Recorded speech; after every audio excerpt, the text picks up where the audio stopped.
When we were part of the Cathedral of Hope in Dallas, we constantly trumpeted the fact that every week 30,000 people were touched by the ministries of the whole church, in person, via the television, through the internet. Yet in 2010, this congregation has the potential to reach close to 100,000 people without spending any money and with very little effort. And I think that is quite clearly God is still speaking.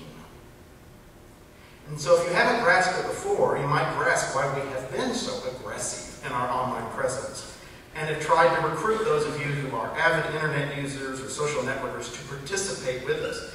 That simply sharing with your friends the information that we send out, we have the ability to impact the lives of tens of thousands of people. Now I know half of you have been lost for the last 5 minutes, so unless you think that I'm only talking to those of you who are actively online, I'm not. Because currently there are two primary modes of evangelism that churches are using. One of those is the really newfangled, new-fashioned use of internet. And the other is the really old-fashioned, tried and true, one-on-one inviting people to come to church. Those are still the two methods that seem to work the most. Every visitor who comes in this church, 90% of the visitors that come in this church either found us online or one of you invited them. And that second method, I still think, is ultimately the best method. So if anything, this coming week's exercise in using our online relationships to spread the message of the still speaking God serves as a reminder for all of us that we are called to do the same in our real-world relationships. And that's one of the themes of this week's reading in the book of Acts. During the season of Easter, the weekly assignment from the First Testament is replaced by readings from the book of Acts. And they always focus on the faithful witness of the disciples and how the Holy Spirit used that witness to grow the church. And it's the exact same method that the Holy Spirit has always used. When disciples are faithful, bold witnesses, then the Spirit is able to use that to touch even more people with God's inclusive love.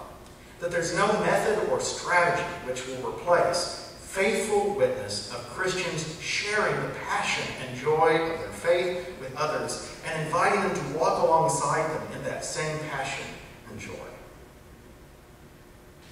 Well, the message that the United Church of Christ will share with the world this week is a message about God. In the past, the God is Still Speaking campaign is really focused on who we are as a church and our welcome of everyone, but this will be focused on God, and that excites me. We will be telling a world which needs to hear it, that God is still speaking to them. Completely unrelated with writing the sermon after I had already started it.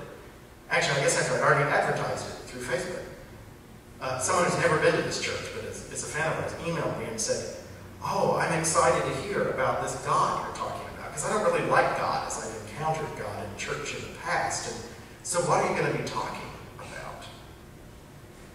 Well, we're going to be talking about a God that can be found in diverse, out of the ordinary, and whimsical ways. It is our reading from Revelation tonight that invites us into the wonder and mystery of the worship of the still speaking God. And Ben, you read that perfectly. This God who is Alpha and Omega, beginning and end, who is and was and is to come, the Almighty, the Pantocrator, the Latin translation, the ruler of heaven and earth. The God we worship transcends our human understanding, transcends the limitations of space, of our conceptions of space and time, and yet can be found and celebrated in all of life. Yes, this is a God who ignites our joy and wonder and piques our curiosity. A God who excites our passion and inspires our devotion. A God who empowers our faithful action and enlivens our witness.